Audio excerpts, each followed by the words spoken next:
Let's come to education. Kofi Asare, thank you so much for joining us. What are your thoughts on 1 year of Mahama as far as education is concerned? Let's put our hands together for Kofi Asare. Go ahead.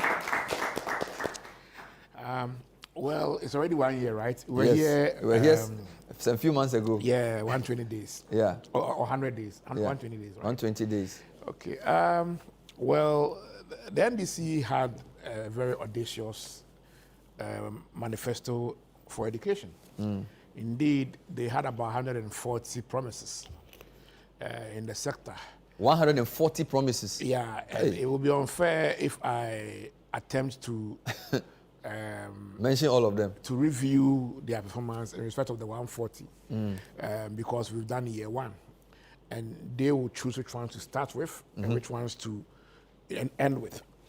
But having done this business for over 20 years, Edward, we have a fair idea about what we expect of governments in their inception years. And so we look at the manifesto, what they want to achieve, and then also we look at it within the context of what we expect of a new government in the inception year in Ghana.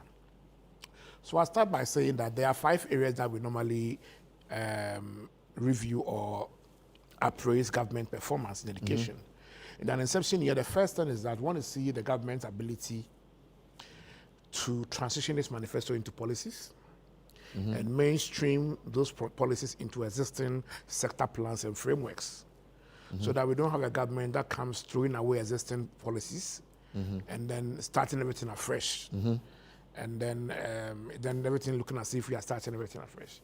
So that's one key thing, how you mainstream, transition your manifesto to policy and then mainstream them to education.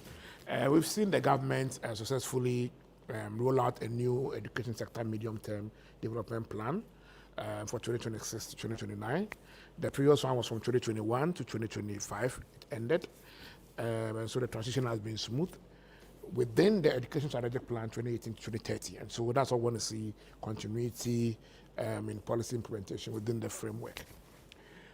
So that is great. We've also seen a good attempt by the government to develop policies out of its manifestos. We've seen key big ticket policies like the no fee stress, free tertiary for PWDs, sanitary towels for girls in schools.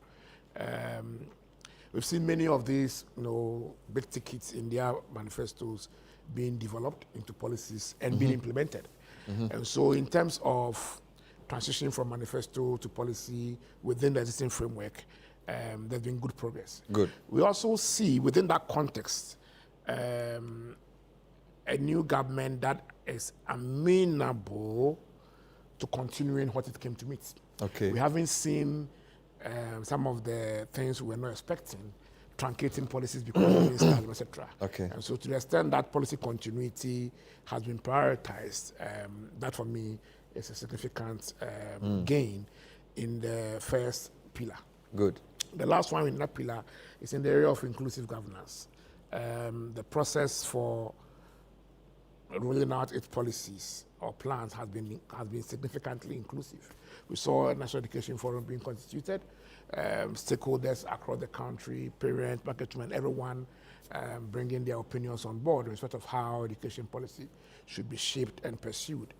So inclusive governance, has been great. The second pillar is financing. Financing is key because everything in their manifesto and every policy priority of the education strategic plan is about cash. The first, I think the first budget of the government gave significant hope to the stakeholder community that it was in for education as well. We saw 42 billion allocated to education, or the highest ever since. Most importantly, it was a 30% increase, in nominal terms from the 2024 allocation of 32. And in real terms too, because of the considerable stronger macro-fiscals this year, that's the highest in real terms as well. And so that was a good signal. 15% plus share of education of the national budget. Of course, within the lowest threshold of the international financial benchmarks, not the best, but at least we missed that mark in the last 2 years. before the government came. And so that's for us. So financing, good start. Budgeting, yes. For basic education, we saw 22% of that allocation going to basic. That was the highest for basic in 4 years. And then we saw some significant allocations in the budget to inclusive education. We saw some good moves in financing. We saw the government put to rest the issue about sustainable financing for free senior high school, amending the Get Fund Act and making Get Fund the sole financier of free senior high school, and committing similar significant amounts to inclusive education through the Get Fund Act. And that, for me, are also significant accomplishment that we must acknowledge. So financing, we've been good on budgets.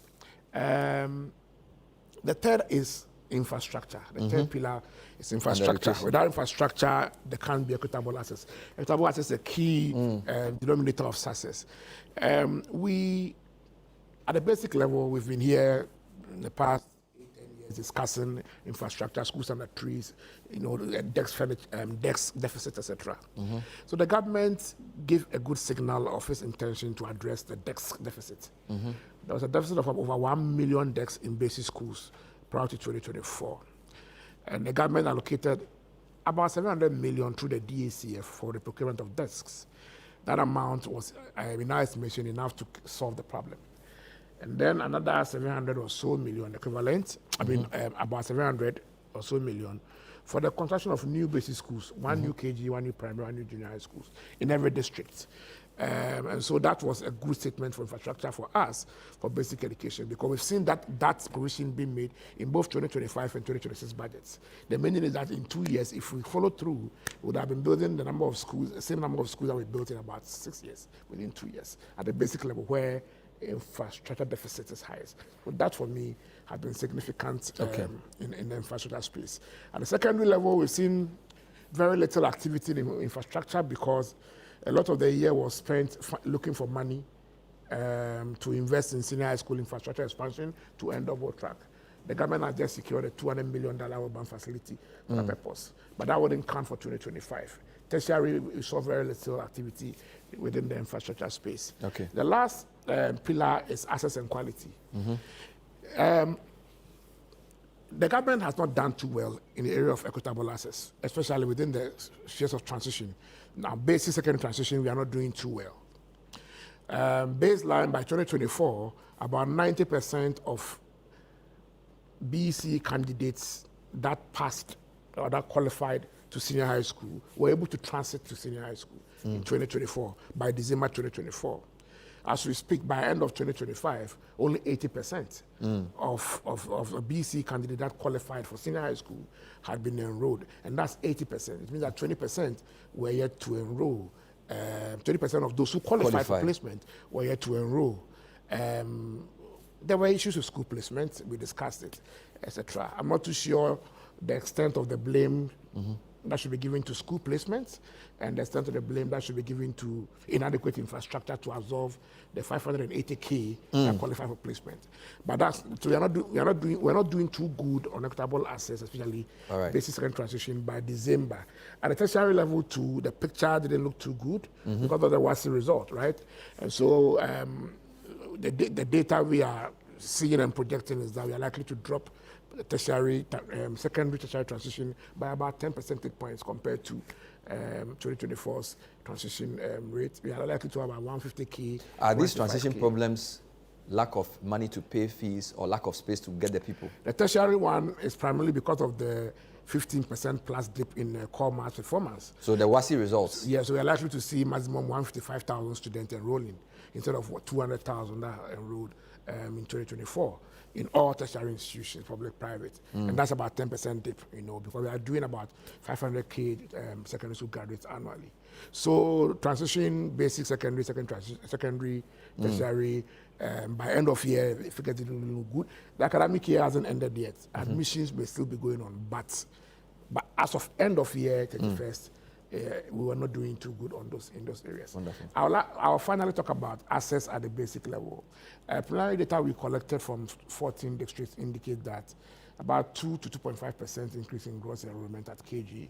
And so that's consistent with the trend, the population growth and all that. So in conclusion, I say that In year one, the government has given hope that it has a plan for education. It's indicated a strong commitment to investing in the sector. And so there have been some challenges with budget credibility. I didn't mention budget credibility. The ACF was in arrears of 2 quarters by end of December 2026. And so the furniture that was supposed to be procured have still not been procured because, among others, because of procurement delays occasioned by many other things, including the ACF being in arrears. We are happy to note that infrastructure, the school buildings are progressing in many of the districts that we checked, but the infrastructure did not commence in 2025. And so budget credibility requires a lot of improvement to give a true meaning to allocations. Wow. Very interesting indeed. So you gave us 5 areas, but I think it was 4. Transitioning manifesto to policy, good progress. Financing, good on budget, although budget credibility, asterisks. Infrastructure, fair for basic, very little for secondary and tertiary. Access and quality is where the real challenges are, which you've highlighted.